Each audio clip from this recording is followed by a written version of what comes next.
رب العالمين والصلاة والسلام على أشرف الأنبياء وسيد المرسلين سيدنا وحبيبنا محمد وعلى آله وأهل بيته وصحبه أجمعين.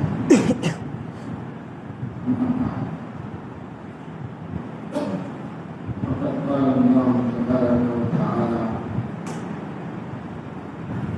وأنفقوا أياما منكم الصالحين من عبادكم وإمائكم إن يكونوا فقراء يغنيهم الله من فضله والله واسع عليم. صدق الله. قال النبي صلى الله عليه وسلم: النكاح من سنتي.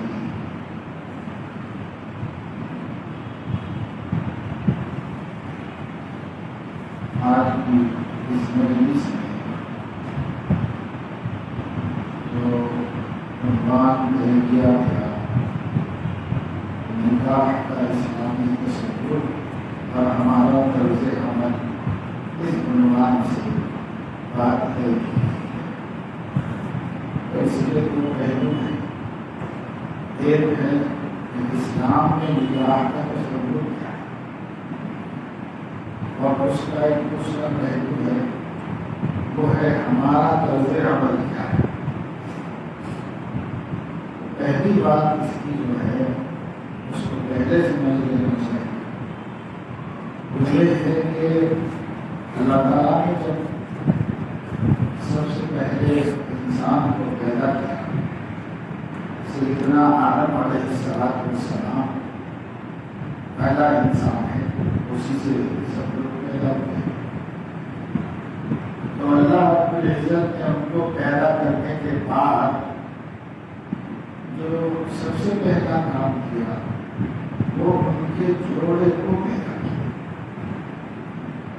اللہ تعالیٰ نے حضرت آدم علیہ السلام کی بائیں پسلی سے ایک جوڑا پیدا کر دیا.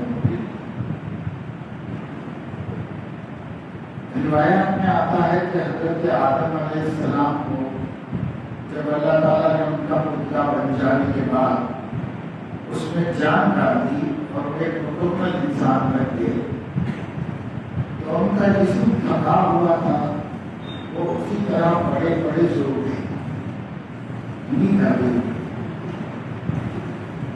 اور اس کے بعد اللہ تعالیٰ نے ان سے دوسرا وجود پیدا کر دیا جو ان کے بعد پڑا ہوا. حضرت آدم علیہ السلام جب نیند سے بیدار ہوئے تو انہوں نے اپنے پہلو میں ایک اور انسان کو بڑا ہوا دیکھ کر بہت خوشی محسوس اور انہیں ان سے انسیت ہوئی، دل مائل ہوا اور جھکا ہوئی. اللہ تعالیٰ نے یہی دو انسانوں کو پہلا جوڑا بنایا انسان، حضرت آدم اور حضرت حوا علیہ السلام. یہ دو، حضرت آدم پہلے انسان ہیں اور یہ دونوں مل کر پہلا انسانیت کا جوڑا ہے. ایک شوہر اور ایک بیوی. اس جوڑے کو اللہ رب العزت نے پہلے جنت میں رکھا اور پھر اپنی مشیت کے مطابق جنت سے نکال کر اس دنیا میں بھیج دیا. پہلے ان کو کچھ دن جنت میں اس لیے رکھا تاکہ انہیں پتا چل جائے کہ تمہارا اصل وطن اور ٹھکانہ یہ ہے. ایمان والوں کا اور خدا کے فرمانبردار بندوں کا اصل ٹھکانہ یہ ہے.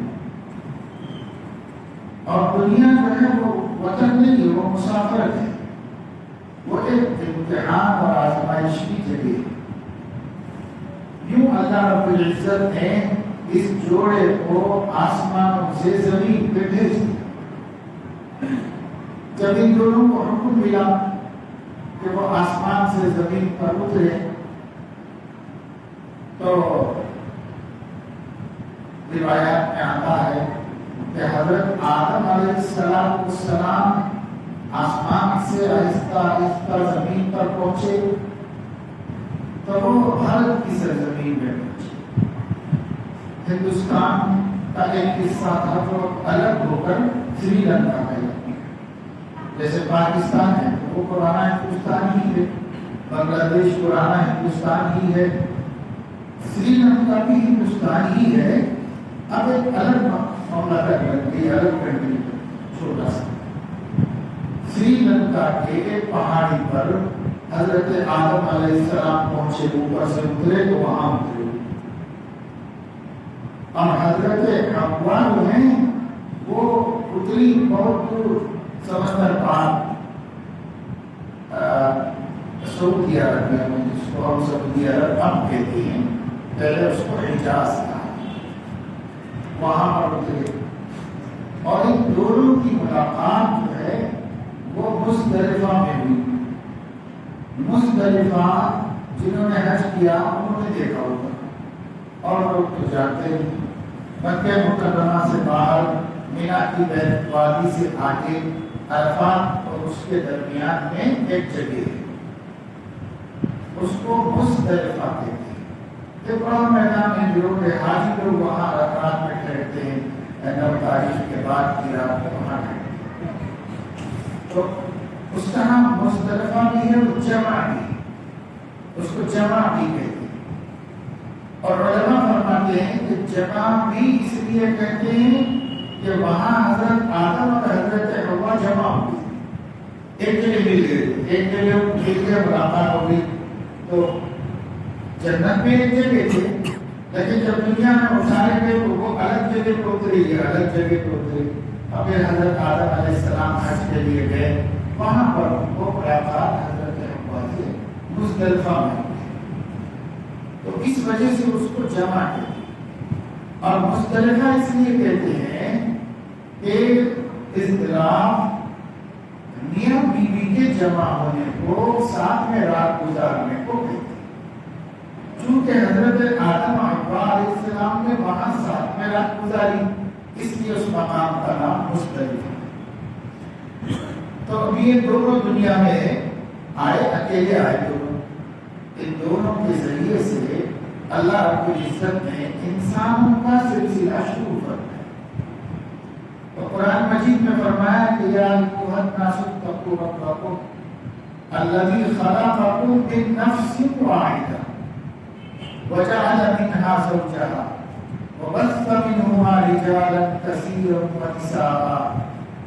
لوگوں اپنے پروردگار سے ڈرو جس نے تم کو ایک ذات سے پیدا کیا اور پھر اس سے اس کا جوڑا پیدا کیا، پھر ان دونوں کے ذریعے پوری انسانیت پیدا۔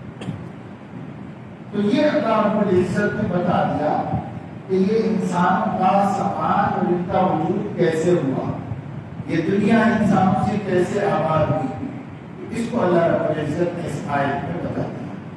پہلے ایک نفس کو پیدا کیا، ایک شخص کو، اور وہ حضرت آدم علیہ السلام، پھر ان سے ان کا جوڑا بنایا اور وہ حضرت حوا علیہ السلام، اور ان دونوں کے ذریعے سے بث منہما رجالا کثیرا ونساء، عورتوں اور مردوں کا ایک جان دنیا میں پھیلا، ہزاروں ہوئے، پھر لاکھوں ہوئے، پھر کروڑوں ہوئے، پھر اربوں ہوئے، اب دنیا کے اندر لوگ بے حساب انگنت لوگ دنیا میں، یہ سب تو آدمی کے لیے آدم اور حوا۔ یہاں سے اللہ تعالیٰ نے ازدواج کا، شادی کا اور نکاح کا ایک تصور مسلمانوں کو دیا، انسانوں، سارے انسانوں، اس کی ضرورت ہے۔ ہر مذہب میں، ہر دین میں، ہر قوم میں، ہر قبیلے میں نکاح ہوتا ہے، سوائے ان جنگلیوں کے جو امریکہ میں کسی ایک اسٹیٹ میں رہتے ہیں اور وہ نکاح کرنے، صنف مخالف سے نکاح کرنے کے قائل تھے۔ ان شیطانوں کا ماننا یہ ہے کہ عورتیں عورتوں کے ساتھ نکاح کریں، مرد مردوں کے ساتھ نکاح کریں۔ ہم جنس پرست قوم ہے، ایک پورا قبیلہ ہے یہودیوں کا، اور وہ لوگ شیطان کو اپنا خدا مانتے ہیں۔ تو شیطانی لوگ ہیں، شیطانی لوگوں کا کیا ہے، ان کو چھوڑ دو، انہیں چھوڑ دو تو ساری دنیا کے انسانوں میں نکاح کا تصور ہے۔ سب لوگ نکاح کرتے ہیں، جب نکاح کرتے ہیں صنف مخالف سے، یعنی مرد عورت سے نکاح کرتا ہے اور عورت مرد سے نکاح، تو ظاہر ہے کہ جب ایک دوسرے سے نکاح کرتے ہیں تو اس نکاح کا مقصد ہی نسل انسانی کو باقی رکھنا۔ نکاح کا تصور اسلام میں انسانیت کا بقا ہے۔ کیوں؟ جب نکاح کریں گے تو اولاد پیدا ہوگی، پھر وہ لوگ بڑے ہوں گے، پھر وہ نکاح کریں گے، پھر ان کی اولاد پیدا ہوگی، وہ بڑے ہوں گے، اس طریقے سے نسل کے بعد نسل، نسل کے بعد نسل دنیا میں چلتی ہے۔ اور یہی اللہ تعالیٰ کا مقصد ہے، نکاح کا حکم دینے سے اسلام کا یہ مقصد ہے۔ اللہ تعالیٰ کا یہ نظام اس وجہ سے، اس طریقے سے بنایا گیا۔ سب دنیا میں اللہ کے بندوں کا سلسلہ قائم ہے۔ اب جو لوگ نکاح کے مقصد کو نہیں سمجھتے، ان لوگوں کو تو نکاح صرف خواہش نفس پوری کرنے کے واسطے، موج مستی کرنے کے واسطے اور کوئی مقصد نہیں۔ اسی وجہ سے ان کی زندگیوں میں سکون نہیں، ان لوگوں کی زندگیوں میں اللہ نے کوئی اطمینان نہیں رکھا۔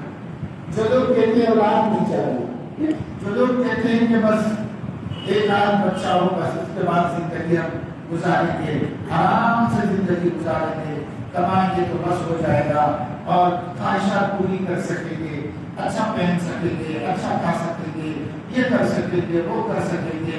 جن لوگوں نے اس تصور کی وجہ سے نکاح کا مقصد ہی فوت کر دیا تو ان کے یہاں سکون اللہ نے نہیں رکھا۔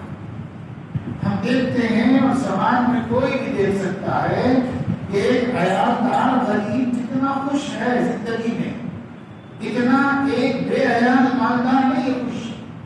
اس کی زندگی عجیب ہے، وہ حیران پریشان، پڑھا لکھا کے بچے کو قابل کیا، بیٹی بھی چلے گئی امریکہ اور بیٹا بھی چلا گیا امریکہ، بڑا گھر ہے، بنگلہ ہے، کار ہے، موٹر ہے، اور یہ دونوں بوڑھا بوڑھی زندگی گزارتے ہیں۔ ان کے نوکروں کے رنگ و کرم پہ جیتے ہیں، ان کی زندگی میں کوئی خوشی نام کی چیز، خوشی نام کی چیز کیوں ہوگی؟ انہوں نے مقصد نکاح کو فوت کر دیا، اس لیے ان کے پاس خوشی نہیں۔ مقصد نکاح ہے اللہ کے بندوں میں اضافہ کرو، اللہ کے بندے بڑھاؤ۔ حضور علیہ السلام کا ارشاد ہے تزوجوا الودود الولود، بہت محبت کرنے والی، بہت اولاد جننے والی عورت سے نکاح کرو، یہ حضور علیہ السلام ہے۔ اور دنیا الٹا سکھا رہی ہے، الٹا سکھا رہی ہے، ہم دو ہمارے دو کر کے سکھا، یعنی اللہ کچھ اور سکھا رہا ہے اور دنیا کچھ اور سکھا رہا ہے۔ اس کی وجہ یہ ہے کہ اللہ تعالیٰ اپنے بندوں کو پیدا کرنے میں عاجز نہیں ہے، پالنے میں عاجز نہیں ہے۔ اب دنیا پالنے کا نام سن کے ڈرتی ہے، گھبراتی ہے، کہاں سے اتنا پیسہ لائیں گے، کیسے پالیں گے، کیسے پالیں گے۔ اللہ نے فرمایا لا تقتلوا اولادکم خشیۃ املاق نحن نرزقکم وإیاہم، اپنے بچوں کو روزی کے خوف سے قتل مت کرو، مفلسی کے خوف سے قتل مت کرو، ہم ہی تم کو پالتے ہیں اور ہم ہی ان کو بھی پالیں گے۔ تم کون کسی کو پالنے والے، تم کوئی کسی کو پالنے والے نہیں، ہم ہی پالیں۔ تو اللہ رب العزت نے تصور کیا کہ ایک تو نکاح پہلے دن سے ہے، جب سے انسان وجود میں لایا گیا ہے اسی دن سے شادی، یعنی آدم بنائیں گے، حوا بنائی گئی، اور اللہ نے یہ دونوں کو ایک دوسرے کا جوڑا بنایا، اسی دن شادی ہوئی جس دن آدم علیہ السلام پیدا ہوئے۔ تو پہلے روز سے یہ نظام اللہ نے قائم کیا، اور یہ اللہ تعالیٰ نے اس لیے قائم کیا ہے کہ اس نظام کے ذریعے لوگوں کو پھیلایا جائے۔ بس مِنْهُمَا رِجَالًا كَثِيرًا وَنِسَاءً، اس کے ذریعے سے اللہ رب العزت نے پہلے کہتے ہیں آدم علیہ السلام کا جوڑا جب آیا تھا تو ان کو روزانہ اللہ تعالیٰ اولاد عطا فرماتا، روز اللہ تعالیٰ اولاد عطا فرماتا۔ ایک حمل سے دو بچے پیدا ہوتے، ایک لڑکا ہوتا تھا، ایک لڑکی ہوتی تھی، پھر دوسرے حمل سے دو بچے پیدا ہوتے تھے، ایک لڑکا ایک لڑکی، اس زمانے میں اللہ تعالیٰ نے ان کو نامحرم بنایا تھا، اس لیے ایک ساتھ پیدا ہونے والے بچے شادی نہیں کر سکتے تھے دوسرے حمل سے پیدا ہونے والوں سے شادی، اس لیے کہ اور خاندان تو تھا نہیں، ایک ہی خاندان کے بچے تھے سب، اللہ نے ایسا سسٹم بنایا تھا۔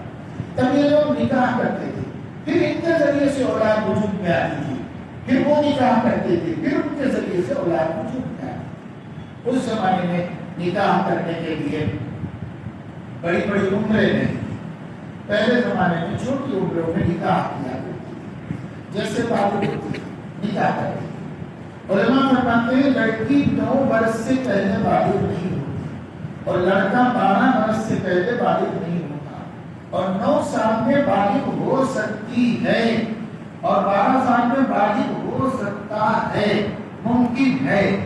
امام بخاری رحمۃ اللہ علیہ نے جب ایک باب قائم کیا معلوم تھا کہ بالغ کب ہوتے ہیں بچے کب بالغ ہوتے ہیں، اس وقت وہاں پر احادیث نقل کی تو وہاں پر ایک محدث کا یہ قول بھی نقل کیا کہ میں نے اپنی پڑوسن کو 21 برس کی عمر میں نانی دیکھا ہے۔ 21 سال کی عمر میں میرے پڑوس میں ایک عورت تھی، 21 سال کی عمر میں نانی تھی۔ کیسے نانی تھی؟ 9 برس کی جب وہ ہوئی تو اس کا نکاح کر دیا گیا، 1 سال کے بعد اس کو بیٹی پیدا ہوئی، اب جب وہ بیٹی 9 برس کی ہوئی تو اس نے نکاح کر دیا، اور 1 سال کے بعد اس کے گھر میں اولادت ہوئی، تو یہ دونوں 18 سال اور 2 بچوں کے 2 سال 20 سال اور 21 سال 21 سال میں یہ نانی بن گئی اور ان کا نواسا پیدا ہوا۔ تو پہلے زمانے میں یہ کوئی خاص بات نہیں، اس زمانے میں لوگوں نے اس کو دھوا بنایا، اور اسی سے آپ کو سمجھ میں آئے گا کہ حضور اکرم صلی اللہ علیہ وسلم نے حضرت عائشہ رضی اللہ تعالیٰ عنہا سے کم سنی میں نکاح کی۔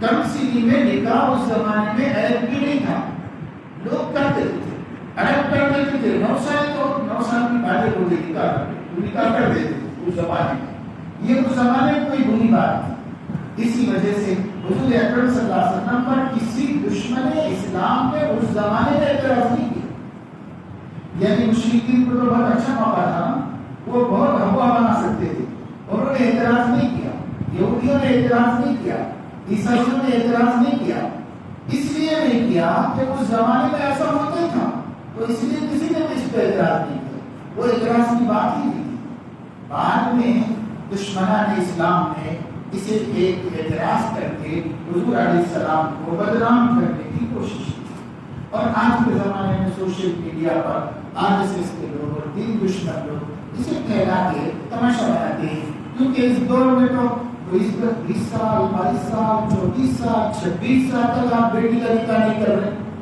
تو اس زمانے میں بڑی عجیب بات ہوگی، نوسان کیسے شادی آج ہوگی عجیب بات، لیکن جس دور میں حضور علیہ السلام نے کیا اس دور میں سماج کا عام رواج تھا، اس وقت کوئی اس کو برا نہیں سمجھتا، اس لیے باپ خوشی سے کر دیا، ماں خوشی سے کر دی، خاندان نے کوئی اعتراض نہیں کیا، میڈیا والوں نے کوئی اعتراض نہیں کیا، دشمنوں نے تک کوئی اعتراض نہیں کیا۔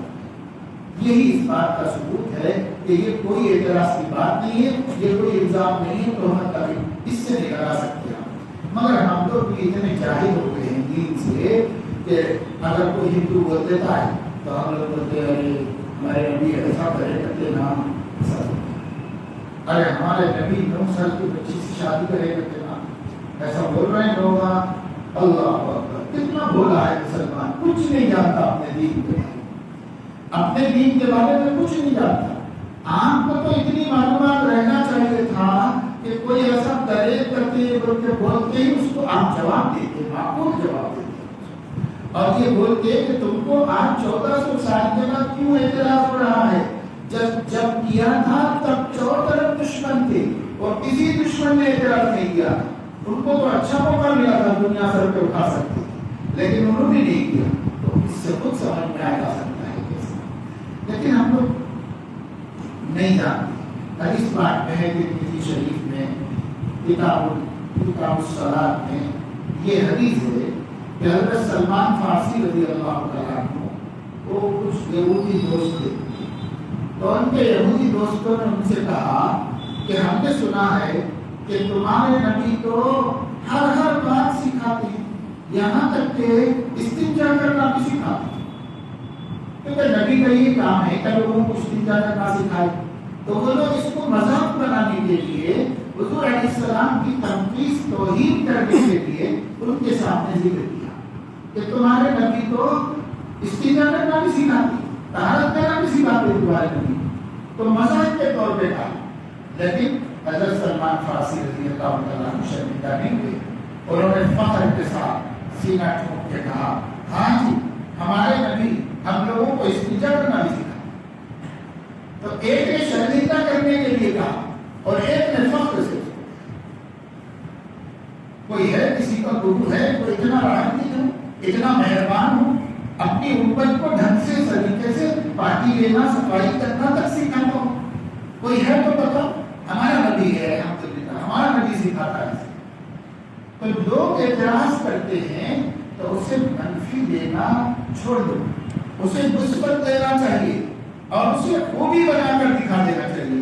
یہ تو کمال خوبی کی بات ہے، وہ بہت بڑھیا کام ہے، کون سا بڑا غلط کام ہوا ہے، یہ بہت بڑھیا کام ہے۔ کیوں؟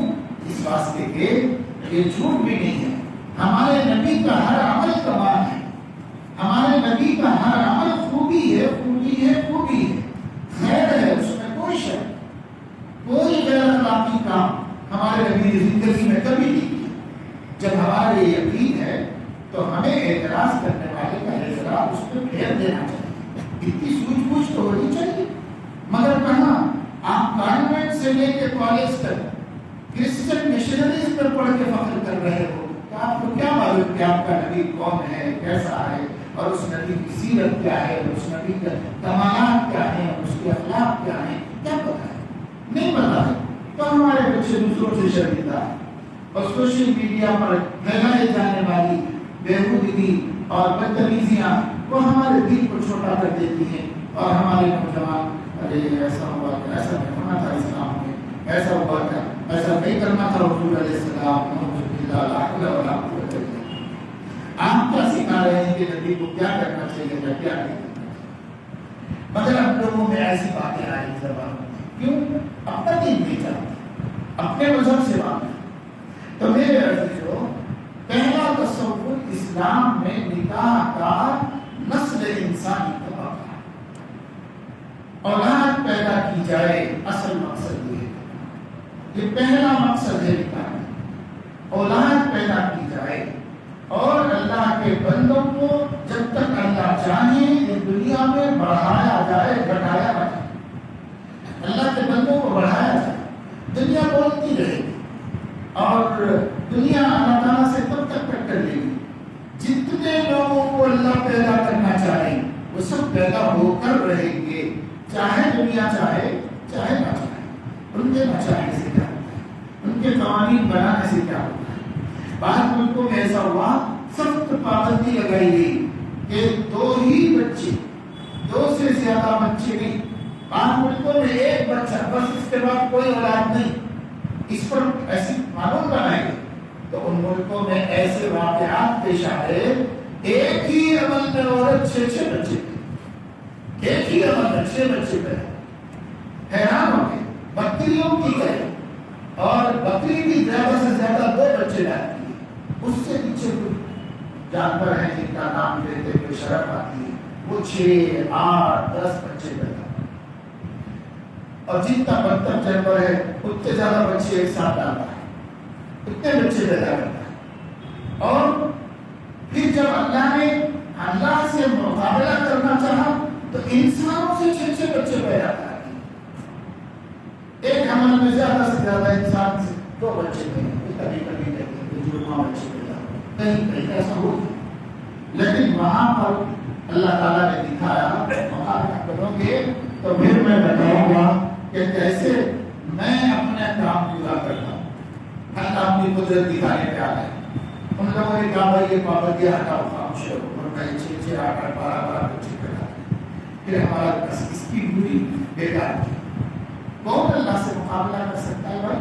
اللہ سے کوئی مقابلہ نہیں کر سکتا۔ تو مسلمان کے ہاں اسلام میں نکاح کا سب سے بنیادی تصور نسل انسانی کا ہوتا ہے۔ انسانوں کی تعداد بڑھائی جائے، انسان پیدا کیے جائیں، ان کو گھٹایا نہ جائے، کم نہ جائے، روئے زمین پر خدا کے بندے ہوں اور روئے زمین پر خدا تعالیٰ کے مقصد کو پورا کیا جائے۔ یہ پہلا تصور ہے اسلام میں شادی کا تصور۔ اور اسلام میں شادی کا دوسرا تصور ہے اپنی نگاہوں کی حفاظت اور سماج کو بدکاری سے محفوظ رکھنا۔ نگاہوں کی حفاظت کب ہوگی؟ جب آدمی کے اپنی حلال بیوی ہوگی، جب آنکھیں ترسیں گی کسی کو دیکھنے کے لیے اپنی بیوی کو دیکھے، نہیں تو رستہ تمام لوگوں کی بیٹیوں کو دیکھتا ہے، لوگوں کی بہو بیویوں کو دیکھتا ہے اور یوں اپنے اخلاق خراب کرتا ہے۔ اس لیے دوسروں سے نظریں محفوظ رکھنے کا طریقہ اپنے پاس بیوی ہونا چاہیے، اور کب ہونا چاہیے؟ جیسے ہی آدمی کو اس کی ضرورت سمجھ میں آئے تب سے ہونا چاہیے۔ اور میں نے بتایا کہ لڑکی 9 سال میں بالغ ہو جاتی ہے اور لڑکا 12 سال میں بالغ ہو جاتا ہے۔ اس زمانے کے سوشل میڈیا، فلمیں، گندی تصویریں، گندے مناظر اتنے زیادہ ہو گئے ہیں کہ اس زمانے میں تو چھوٹی چھوٹی عمروں میں بدکاری کے واقعات اخباروں میں روز آئے دن آ رہے ہیں۔ چھوٹی چھوٹی عمر میں بدکاریاں ہو، کیونکہ ایسا ماحول بنا چل رہا ہے، اتنا خراب ماحول چل رہا ہے۔ تو اس وجہ سے اسلام میں یہ تصور کیا گیا ہے کہ بھائی نکاح اس لیے کرو کہ آپ کی نکاحیں نیچی ہیں۔ حضور علیہ السلام نے فرمایا یا معاشر الشباب من استطاع منکم الباءۃ فلیتزوج، اے نوجوانوں جو کوئی ازدواجی حقوق ادا کرنے پر قادر ہے اس کو چاہیے کہ نکاح کیوں کرے؟ انہ اغض للبصر واحسن للفرج، یہ نکاح کرنا نگاہوں کے نیچے رہنے کا سبب ہے۔ ہماری نگاہیں آوارہ ہیں، ادھر ادھر جا رہی ہیں اور بہت زیادہ برائیوں میں مبتلا ہیں۔ ہماری نگاہیں نیچی رہیں گی، ہم دوسروں کی بہو بیٹیوں پر نظر خراب نہیں کریں گے اگر وقت پر نکاح ہے۔ اس لیے حضور نے فرمایا وقت پہ نکاح، جو جب ضرورت محسوس کر رہا ہے تب نکاح۔ ایسا نہیں ہے کہ نکاح تو کر نہیں رہے ہیں لیکن دوسری برائیوں میں مبتلا ہے، بد نگاہیوں اور بدکاریوں پر مبتلا ہے۔ ہمارے سامنے ایسے واقعات ہیں شہروں سے لے کے دیہات، یہ مسلم لڑکیاں اپنا جسم بیچ کے پیسہ کما رہی ہیں، اپنی آبرو عزت دی ہوئی پیسہ کمانے کے لیے چلی جائیں، کسی کا بھی رشتہ کر کے 500,000 دے دیا اور اس کو عیب نہیں سمجھی۔ کیا شہروں کے اندر، حیدرآباد شہر کے اندر بعض ہمارے فکر مند لوگوں نے چند جگہوں پر اس کو دیکھا تو تعاقب کر کے تحقیق ہوئی۔ بڑے بڑے مارواڑی ہول سیلرز حیدرآباد میں بھی اور دوسرے ڈسٹرکٹ میں بھی یہ مارواڑی لوگ ہی تجارت پر قابض ہیں۔ جتنا بڑا بڑا کاروبار ہے ان کا کاروبار ہے، اور ان سے لے کے چھوٹے موٹے کاروبار مسلمان بھی کرتے ہیں، راجستھانی ہیں، گجراتی ہیں، ان کے کاروبار ہر جگہ۔ ہارڈ ویئر پر ان کا قبضہ ہے، سینیٹری کے تمام کاروبار پر ان کا قبضہ ہے، ٹائلس پر، گرینائٹ پر ان کا قبضہ ہے، ماربل پر ان کا قبضہ ہے، الیکٹرک گوڈس پر ان کا قبضہ ہے۔ ساری مارکیٹیں یہ قبضہ کر کے وہ کروڑوں میں کاروبار کرتے ہیں اور ان سے مسلمان بھی لے کر کے چھوٹی موٹی دکانیں چلاتے ہیں۔ کوئی بڑا کاروبار کسی دوسری قوم کے ہاتھ میں نہیں ہے، ان لوگوں کے ہاتھ میں بڑا کاروبار ہے، تجارت سب اتنا ہے۔ تو کئی مارواڑیوں کے بڑے بڑے کاروبار کی جگہوں میں جا کے انہوں نے دیکھا کہ یہاں پر مسلم لڑکیاں کا برقع پہن کے آتی اور پھر برقع نکال کے ان کے بچوں کے آفسوں میں ان کا دل بہلانے کے لیے وہاں رہتی اور اس پر ان کو 8,000 10,000 15,000 تنخواہیں دی۔ اس تنخواہ کے خاطر یہ مسلم بیٹی ان کے پاس جا کر ان کے تسکین نفس کا سامان کرو. وہ جہاں چاہیں لے کے چل جاتے ہیں گاڑی میں بٹھا کر, وہ جو کرنا چاہیں ان کے ساتھ کرتے ہیں. بس وہ نوکر ہیں, ان کو تنخواہ ملے گی ماہانہ تنخواہ کے لیے روز پہنچے گی وقت پہ اور روز جا کر اب کچھ ہمارے بڑے اچھے ذمہ دار کسی کے شہر کے لوگوں نے اس کی بات ان کے کان میں پڑی تو بڑے بڑے شو روموں میں جا کر وہاں کچھ خریدار کی حیثیت سے تحقیق کرنے کسٹمر بن کے گئے اور وہاں ان چیزوں کی تحقیق کی. وہاں موجود بعض مسلم نوجوانوں نے کہا کہ ہم آپ کو بتا تو نہیں سکتے, لیکن بس اتنا سمجھو کہ یہ لوگ یہاں کام کرنے نہیں آتے, یہ لوگ یہاں بدکاری کرتے ہیں. کیوں؟ ان کو کوئی کام نہیں دیا گیا ہے, یہ صرف بدکاری کرتے ہیں. کیا کریں گے؟ دو وجہ. ایک وجہ یہ ہے کہ بہت سے لوگ اس قدر غریب ہیں کہ وہ اپنے بچیوں کی شادی نہیں کر سکتے. مطالبے ماں جہیز یہ دو لاکھ 4 لاکھ سے کم شادیاں ہیں, وہ کر نہیں پا رہے. اور جب دیکھا بچیوں نے کہ ہمارا باپ ہماری شادی کو نہیں کر سکتا اور غریب ہے, اب کرے تو کیا کرے, ان لوگوں نے ایسے راستے نکالے اور ایسے ایجنٹ ہو گئے ہیں جو سمجھا کر بچیوں کو لے جا کے ایسی جگہوں پہ لگا دیں. اور کیا کیا ہو رہا ہے میں آپ کو کیا بتاؤں. بات کوئی ایسی تو نہیں ہے کہ جس کو ہم بول کے انجوائے کریں. نعوذ باللہ, یہ باتیں تو دل دکھانے والی اور سخت تکلیف پہنچانے والی. لیکن ہمارے آقا کی امت یہ سب کچھ کر رہا ہے, یہ سب کچھ سماج میں ہو رہا ہے. آپ شادی کرتے ہیں, آپ کی شادی میں جتنا پیسہ برباد ہوتا ہے, کام آتا ہے, وہ اس پیسے کی بات نہیں کرتا. جو پیسہ کام آتا ہے اس کی بات نہیں کرتا. جو پیسہ برباد ہوتا ہے, اگر اس پیسے کو بچایا جائے تو کتنی ہماری بیٹیاں یہ جسم فروشی کی کام کرنے کے بجائے کسی مسلمان کے گھر میں عزت دار خاتون بن کر زندگی گزار سکتی, کسی کی بیوی بن کر زندگی گزار سکتی. اگر ہم اپنی شادیوں کی صرف فضول خرچیاں اور بیجا رسومات کا خرچہ بچا. اچھے اچھے دین پسند لوگ ہیں, لیکن ان کے گھر میں بھی اول تا آخر A to Z ساری رسومات شادی کی بنی, سب ہونا کمپلسری ہے, ضروری. یہ بھی کرنا ہے, یہ بھی کرنا ہے, یہ بھی کرنا ہے, یہ بھی کرنا ہے, اس پیسے خرچ اور اس پیسے پر کوئی مصرف نہیں سوائے گناہ کی. اس لیے کہ وہ شرعی باتیں نہیں ہیں, وہ رسومات ہیں, وہ اسلام کو منہدم کرنے والی بدعتیں ہیں. مجدد الفسانی رحمۃ اللہ علیہ فرماتے ہیں فقیر کو کسی بدعت میں حسن نظر نہیں آیا, ہر بدعت اسلام کی بنیادوں پر کدال کی طرح دیکھ رہا ہے. یعنی بنیادیں کھودنے, سفل مار مار کے بنیاد کے پتھر نکالنا. ہر بدعت اسلام کی بنیاد کو ڈھاتی.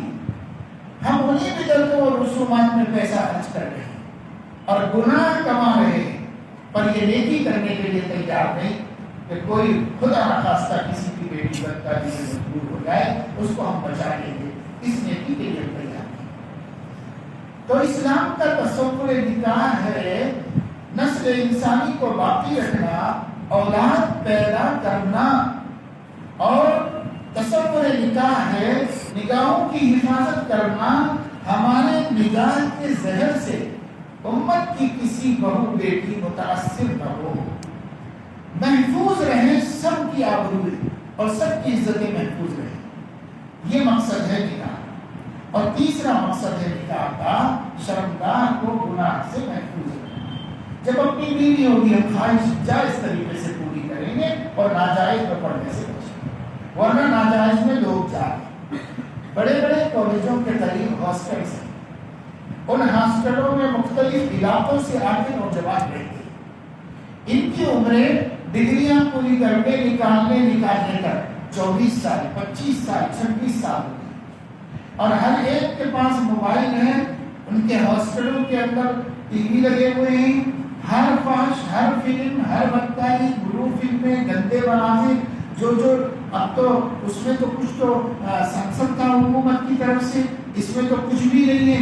یہ بالکل آزاد قسم کے ہمارے موبائل میں ڈاؤن لوڈ کر کے کتنے نوجوانوں نے ہزاروں فلمیں رکھی اور موسیقی رکھی ہوئی ہے اور گیمس رکھے ہوئے ہیں. یہ گیمز بھی شہوت پیدا کرتی ہے، یہ موسیقی بھی شہوت پیدا کرتی ہے، اور یہ مناظر بھی شہوت پیدا کرتے ہیں۔ اور جب اس کے بعد ان کے پاس بیوی نہیں ہے اپنی اور عمر اتنی ہو گئی ہے، تو ایسے کالجوں اور ہاسپٹلوں کے پرو جواب میں کہیں آپ تلاش کریے، آپ کو نظر آئیں گے کہ غریب لوگوں کے جھوپڑ پٹیاں اور ان کے بہت سارے محلے بنے ہوئے ہوتے ہیں، وہاں پر یہ نوجوان جاتے ہیں، ان کی لیڈر کوئی عورت ہوتی ہے، 500 روپے پر بستر دیتی ہے، 500 عورت پر چھوڑ دیتی ہے اندر، اور کسی کے جھوپڑے میں چلے جاؤ اور بدکاری کر لو، 500 روپے دیتے ہیں۔ بچوں کو پڑھنے کے لیے ماں باپ اپنی محنت کی کمائی 8,000 10,000 میس کے پیسے، کھانے کا خرچہ، کالج کی فیس اور سب دے رہے ہیں بچوں کو، اور وہ بچے اس قسم کی بدکاریاں کر رہے ہیں۔ اس میں بے ایمان بھی ہیں، ایمان والے بھی ایسے کام۔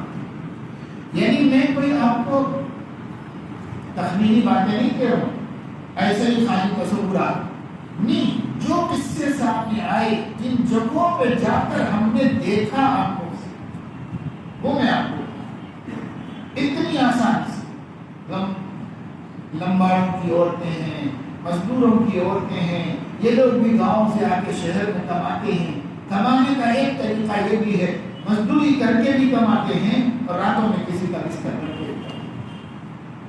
وہ بے ایمان ہیں، وہ جانے جو کرے، لیکن یہ کام کرنے والے ہمارے بچے بھی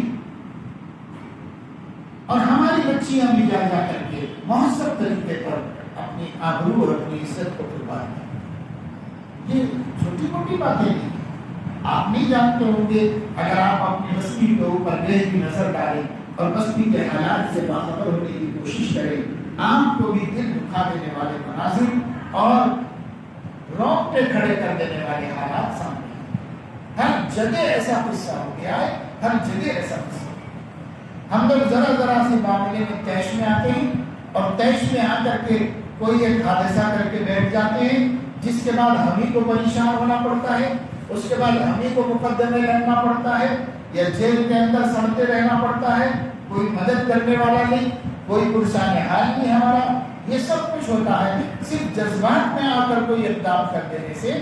میرے عزیزوں، دوستوں، نوجوانوں، جذبات میں کوئی کام کسی کا نہیں بنا ہے۔ آپ ذرا سنجیدگی سے سماج کو درست کرنے کی فکر کرو۔ ہماری بیٹی ایسا کر ہی کیوں سکی؟ ہمیں غصہ غیر کے بچے پہ آیا، ہمیں غصہ اپنی بچی کے اوپر کیوں نہیں آیا؟ اور بچی پہ بھی کیوں آئے؟ اس کی ماں پہ کیوں نہیں آیا؟ اس کے باپ پہ کیوں نہیں آیا؟ بٹھا کے پال رہے ہیں، 20 سال ہو گئے، 25 سال ہو گئے، اور بچی کی شادی نہیں ہوتی، تو کریں گے کیا؟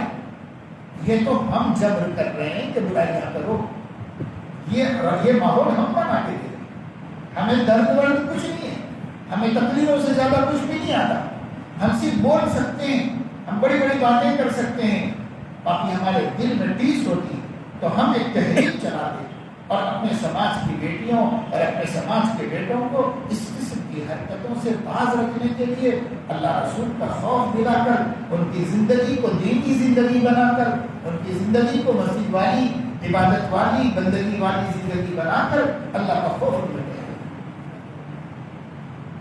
غربت مسئلہ نہیں، صحابہ ہم سے زیادہ غریب ہیں، ہم اتنے غریب نہیں ہیں جتنے صحابہ ہیں، لیکن ان کے سماج میں یہ برائیاں نہیں، غربت کے باوجود برائیاں نہیں، ان میں ان پڑھ لوگ بھی تھے، صحابہ سب تعلیم یافتہ ڈگری ہولڈر نہیں تھے، لیکن ان پڑھ ہونے کے باوجود یہ برائیاں نہیں تھیں۔ اس کا تعلق تو اخلاق سے ہے، ایمان سے ہے، خوف خدا سے ہے، حیا سے ہے، وہ سب ان کے پاس تھے، تو اس لیے وہ ان پڑھ ہو کر بھی برے کام نہیں کرتے تھے، وہ غریب ہو کر بھی برے کام نہیں کرتے تھے۔ ہم بہت آسانی سے دے دیتے ہیں کہ صاحب کیا ہے، سلم ایریاز میں ایسا ہوتا ہے، غریب لوگوں میں ایسا ہوتا ہے، ارے وہ ان پڑھ جاہل لوگ ہیں ایسا ہوتا ہے۔ بالکل غلط بات ہے۔ آپ اگر کبھی حیدرآباد میں آئیں، کسی بڑے شہر میں جائیں، پوش ایریا میں رہنے والے کروڑ پتی مسلمانوں کے گھروں میں اس سے زیادہ بے حیائی ہوتی ہے جو سلم ایریا میں، اس سے زیادہ بے حیائی۔ فرق یہ ہے، غریب کرتا ہے تو رسوا ہوتا ہے، مالدار کرتے ہیں تو ان کو کوئی ذلیل نہیں کرتا۔ وہ ان کا عزت کا پردہ ان کی دولت کا ان کے اوپر پڑا ہوا ہے، اس کی وجہ سے ان کو کوئی برا نہیں ہے۔ قیمتی کاروں میں بیٹھ کر ایک مسلم بیٹی دولت مند گھرانے کی 10-20-50 ہزار روپے گاڑی میں رکھ کر اپنے آشنا کو، ہندو آشنا کو بلا کر بڑی بڑی 5 اسٹار ہوٹلوں میں جا کر کے بدکاری کر کے کھلا کے پلا کے واپس آ رہی ہے۔ اس کو کوئی ذلیل نہیں سمجھ رہا ہے، اس کو کوئی گندا نہیں سمجھ رہا۔ روز ایسے کس سے ہو رہے 50-50 ہزار ہوٹل کا بل ادا کرنے کی ایک بےایمان کے ساتھ اپنے خواہشات نفس پوری، بلکہ اس کی نفس کی تسکین بن رہی ہے، وہ صرف ہو رہا ہے۔ کام بھی نہیں کچھ کا ہمارا ہے، گھر میں بے حساب پیسہ پڑا ہوا ہے، سب چل رہا ہے۔ تو غریب کر کے بدنام ہوتا ہے اور مالدار بدنام نہیں ہوتا، لیکن بے حیائی یہاں بھی ہے اور بے حیائی وہاں بھی، دونوں جگہ بے حیائی۔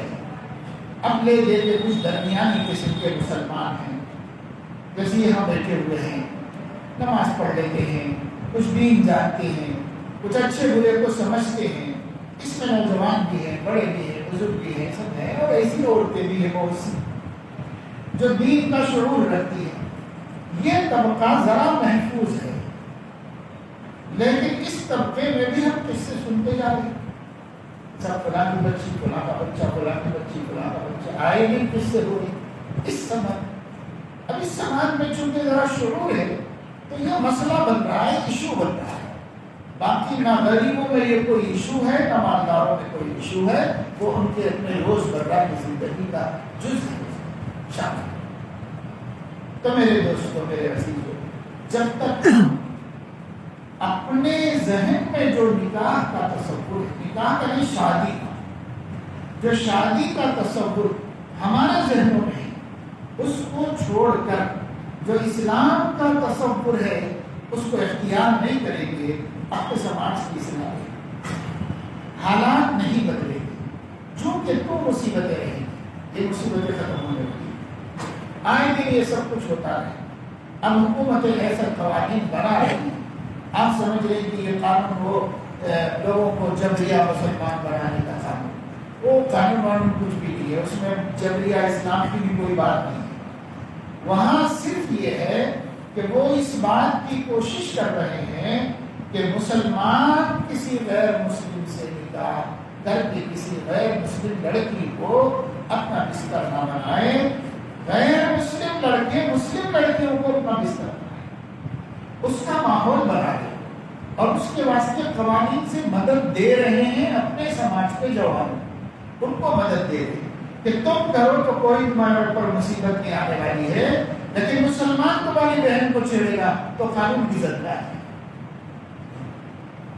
تو ہم تو کہتے ہیں کہ آپ نے یہ قانون بنا کے ہمارے اوپر بڑا احسان کر دیا، بہت اچھا کیا، کم سے کم ہمارے بولنے سے تو مسلمان نہیں سن رہا تھا، تمہارے قانون کے ڈر سے بچ جائے تو اچھا ہے، ہمارے یہاں تو جائز نہیں، ہمارے ہاں تو یہ سب حرام کاریاں ہیں، کہ حرام کاریوں کی اسلام میں کیا گنجائش ہو سکتی ہے، اجازت ہو سکتی ہے۔ وہاں جو نصیحت اثر نہیں کر رہا تو قانون ہو سکتا ہے کچھ ایسا ڈالے، لیکن محبت وہ دیوانی دنیا ہے کہ ایسے ہزار قانون بنا دیے جائیں، یہ سلسلہ ختم ہوگا، یہ سلسلہ ختم ہوگا تو صرف خوف خدا سے ختم، اللہ کا خوف۔ حضرت مفتی شفیع صاحب رحمۃ اللہ علیہ فرماتے ہیں اسلام نے انسداد جرائم کے لیے قانون سازی کو کافی نہیں سمجھا، انسانیت کے دل میں خوف خدا پیدا کرنے کو ضروری سمجھا، قانون سے کچھ نہیں۔ دیکھیں 3 طلاق دینے پر قانون میں پابندی لگائی، بل لایا گیا، سخت سزا سنائی گئی، اس کے باوجود جو 3 طلاقوں کا سلسلہ تھا آج تک ختم کیا کم بھی نہیں، جیسا چل رہا ہے ویسے چل رہا ہے، قانون سے کوئی نہیں ڈرا، کوئی قانون سے نہیں ڈرتا، اللہ سے ڈرتا ہے، اللہ سے ڈرانے والا کوئی بھی نہیں، کہ اللہ سے ڈراؤ، اللہ کی پکڑ سے ڈراؤ، آخرت کے عذاب سے ڈراؤ، یہی طاقت ہے، یہی طاقت صحابہ کے سماج کو نیک بنائی تھی، اور یہی طاقت ہم لوگوں کے سماج کو خراب کر رہی ہے، یہ طاقت نہیں، اس لیے ہمارا سماج خراب ہو رہا ہے، قوانین سے کچھ نہیں ہوتا، ہمیں بننا پڑے گا، دلوں کو بدلنا پڑے گا، اللہ کا خوف پیدا کرنا پڑے گا، اللہ ہے، ہمیں اس کا پتہ نہیں، ہم ویسے ہی مانتے ہیں کہ ہاں اللہ ہے، لیکن ہمیں اللہ کی معرفت، جب تک مسلم سماج اپنے بچوں کے سامنے قوم کے بڑے لوگ اللہ کی معرفت نہیں پیدا کرے گی، اللہ کون ہے، کتنی قدرت والا ہے، کیسی طاقت والا ہے، اللہ کی ہستی کیا ہے، کتنا مہربان ہے اور کتنا سخت پکڑ کرنے والا ہے، سب اللہ کی صفتیں بندوں کے سامنے آنا چاہیے اور اس کا چرچا ہونا چاہیے۔ میں کچھ علماء آئے تھے، ان سے بتا رہا تھا کہ دیکھو پروپیگنڈے کا جواب پروپیگنڈا ہے، آپ کے خلاف جتنا بولا جا رہا ہے آپ اپنی تائید میں اتنا نہیں بول رہے، خلاف جو بولا جا رہا ہے اس کی مقدار اگر 90% ہے تو آپ کی طرف سے سچ کو پھیلانے کی مقدار 10%۔ 10% کوشش اسلام کو اچھا مذہب بتانے کی ہو رہی ہے اور 90% پرچار اسلام کو برا دین بتانے کا ہوگا۔ تو جو کوشش زیادہ ہوگی وہی ذہنوں میں بیٹھے گی، اس لیے پروپیگنڈے کا جواب پروپیگنڈا ہے، پرچار کا جواب پرچار ہے، تشہیر کا جواب تشہیر ہے۔ جو غلط کہہ رہا آپ صحیح کہیے اس کے مقابلے میں۔ حضور علیہ السلام نے کسی سے لڑائی دی، حضور علیہ السلام مکہ مکرمہ میں دعوت دے رہے تھے تو حضور صلی اللہ علیہ وسلم کسی پہ حملہ نہیں، ان پہ حملے ہوئے لیکن انہوں نے کسی پہ حملہ نہیں کیا، وہ بات کے مقابلے میں بات کر رہے تھے، شرک کے مقابلے میں توحید بتا رہے تھے، کفر کے مقابلے میں ایمان کو پیش کر رہے تھے، بد اخلاقی کے مقابلے میں اخلاق پیش کر رہے تھے، ہر چیز کے مقابلے میں دوسری چیز لا رہے تھے۔ لوگ دیکھ رہے تھے یہ بھی ایک چیز ہے، یہ بھی ایک چیز ہے، جن کے دلوں نے اچھے کو اچھا مانا وہ اسلام میں آگے چلے گئے اور اکثر لوگوں کو اچھا لگا، وہ سب دھیرے دھیرے اسلام میں آ گئے۔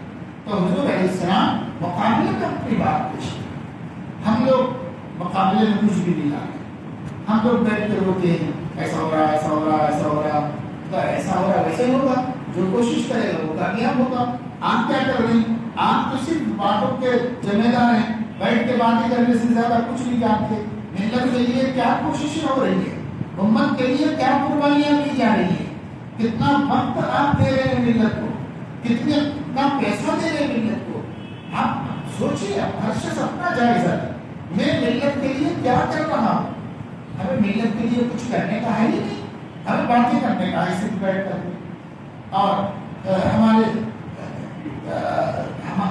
حزب، ہماری جماعتیں، ہمارے گروہ، ہماری تحریکیں، ہماری انجمنیں اتنی ہیں، آئے دن روز روز نئی بنتی چلی جاتی ہیں اور انہی کے آپس میں تصادم میں زندگی گزر رہی ہے۔ صبح ہوتی ہے، شام ہوتی ہے، عمر یوں ہی تمام ہوتی ہے اور امت کا خیر خواہ ہے، ہر شخص اپنا خیر خواہ بنا ہوا ہے، امت کا خیر خواہ ہے۔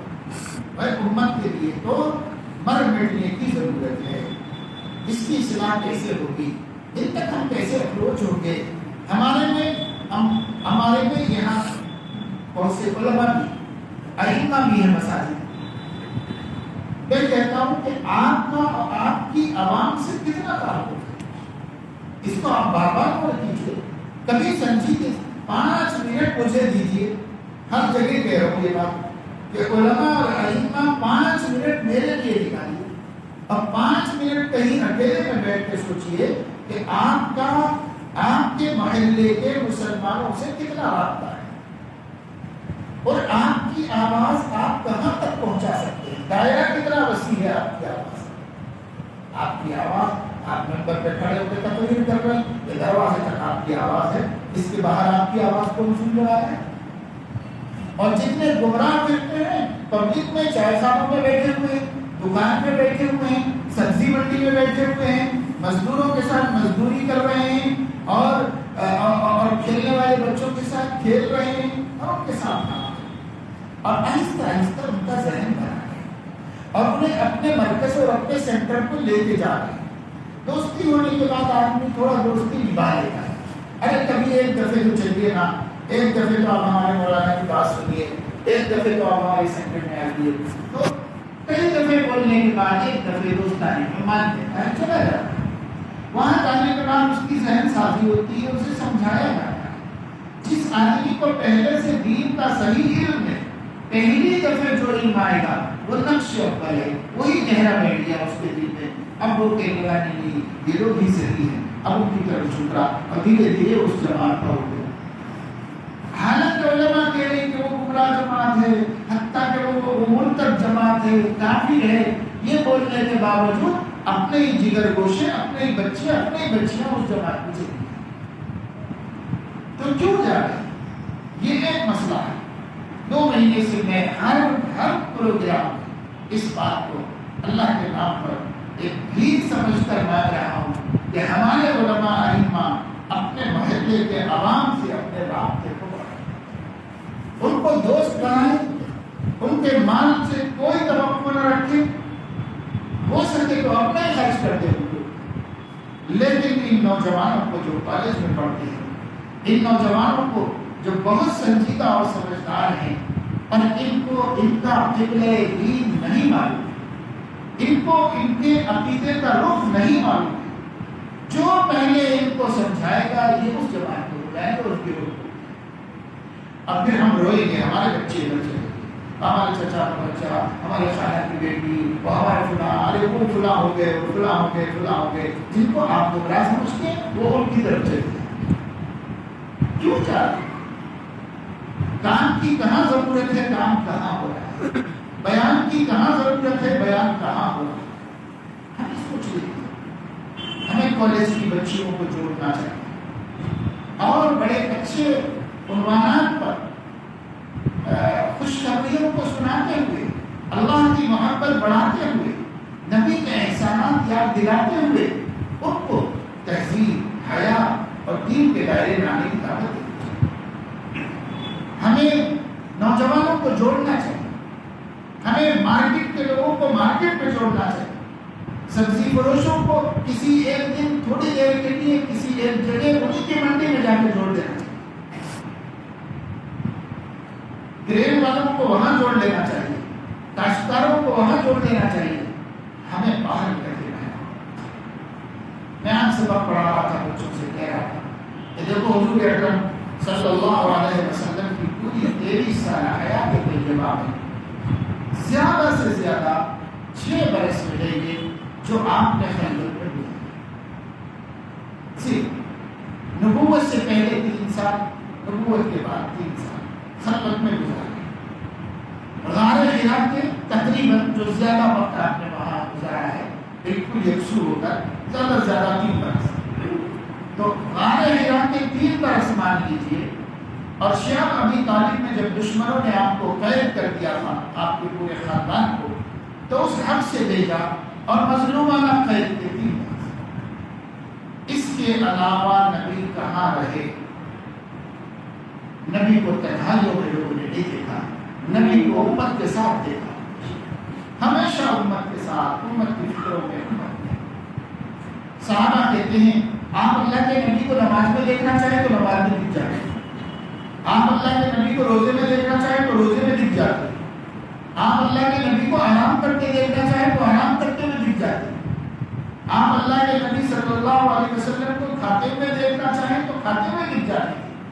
یعنی حضور اپنی زندگی پوری کی پوری کھلی کتاب بنا کر قوم کے سامنے، اور قوم کا ان کے ساتھ دکھا رہا ہے۔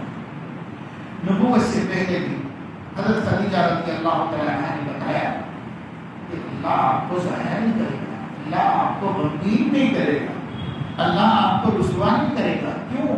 اس واسطے کہ آپ غریب پرور ہیں، انسانیت نواز ہیں، انسانیت کے خدمت گزار ہیں، ہر کسی سے ہمدردی۔ تب تک تو نماز پڑھتے ہیں، روزہ رکھتے ہیں، یہ سب تو تھا، جو تھا وہ حضرت خدیجہ نے بتایا کہ آپ یہ کرتے یہ کرتے، تو پبلک میں زندگی گزاریں، ایک تاجر کی حیثیت سے، ایک چرواہے کی حیثیت سے، ایک غریب کے بیٹے کی حیثیت سے، ایک سردار کے شہزادے کی حیثیت سے، ہر حیثیت سے حضور صلی اللہ علیہ وسلم پبلک میں ہر ایک کو جانتے تھے، باپ دادا کے نام سے قبیلے کے ساتھ پہچانتے تھے، یہاں تک کہ جہاں آپ نے کاروبار کیے، بحرین کے ایک تاجر کے اس کے پورے اور اس کو جانتے ہو پہچانا. حضور علیہ السلام عوام سے رابطہ رکھے, عوام سے تعلق. بھائی دین ان کو کس میں پھیلانا تھا؟ دین ان کو فرشتوں میں نہیں پھیلانا تھا, دین ان کو انسانوں میں پھیلانا تھا. دعوت انسانوں میں دینی تھی تو وہ انسانوں میں رہا کرتے. اتنا رہے کہ آپ صلی اللہ علیہ وسلم نے جب کسی کو آپ کی نبوت پہ تعجب ہوا تو فرمایا کیوں تعجب کر رہے ہو؟ لبثت فیکم عمرا, میں تو زندگی تمہارے بیچ میں گزارا, تم مجھے جھٹلا نہیں سکتے. تم نے مجھے میرے اندر برائی نہیں دیکھی ہے, تم نے میرے اندر اخلاقی کمزوری نہیں دیکھی ہے, تم نے مجھے کسی کا بھلا چاہتے ہوئے نہیں دیکھا ہے, سب کا بھلا کرتے ہوئے دیکھا ہے. لبثت فیکم عمرا من قبلہ, نبوت کے اعلان سے پہلے میں تمہارے ساتھ جیا, 40 سال تمہارے بیچ میں رہا تھا. تو ایک مومن کو بالخصوص ائمہ کرام کو اور خدام دین کو یہ کہنے کا موقف ہو یار آپ مجھے نہیں پہچانتے تھے تو آپ ہی کے ساتھ اٹھتا بیٹھے.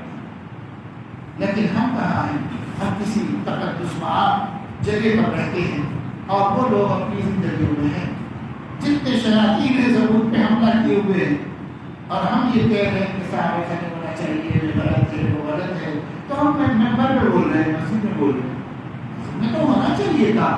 لیکن یہیں پر ختم ہو جائے گا تو وہاں تک کیسے پہنچے گی جو بھٹک رہے ہیں, جو گمراہ ہو گئے. اس لیے عوام الناس پر محنت کرنے کی ضرورت ہے, اور عوام الناس میں جب ہم محنت کریں گے تو یہ محنت بھی ہوگی کہ لوگوں کو رسومات سے ہٹائیں گے, لوگوں کو سنت والا راستہ بتائیں گے, اور لوگوں کو بدعات و خرافات سے نکالیں گے. ہر بدعت ہماری جان لے رہی ہے, ہمارا ایمان برباد کر رہی ہے. اس سے لوگوں کو نکالنا اور سنت پہ لانا. تو جب اسلام میں جو نکاح کا تصور ہے, اس تصور کو ہم عام کریں گے تو جو جاہلانہ تصور عوام میں آ گیا ہے وہ ختم ہوگا. جب ہم یہ عام نہیں کریں گے تو وہ کیسے ختم ہوگا؟ اور اس کے لیے جو لوگ مالدار ہیں اور جو لوگ پڑھے لکھے ہیں, ان دونوں طبقوں کو پہلے شادیاں سنت کے مطابق کر کے دکھانا ہوگا. یہ دو طبقے جب تک نہیں دکھائیں گے, غریب ماننے کے والے کبھی نہیں مانے گا. بھائی صرف ہمارے بولنے سے کوئی نہیں مانے.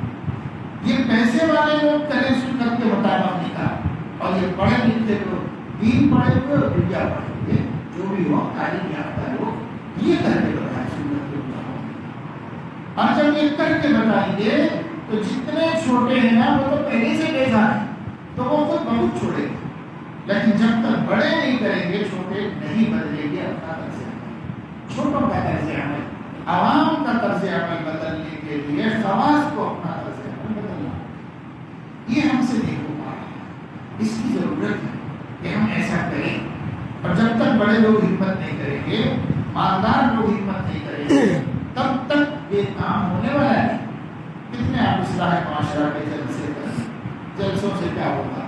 تھوڑی بہت بات سمجھ میں ضرور آئے گی, کچھ مذاکرہ ہو جائے گا, تبلیغ ہو جائے گی, دین پہنچ جائے گا.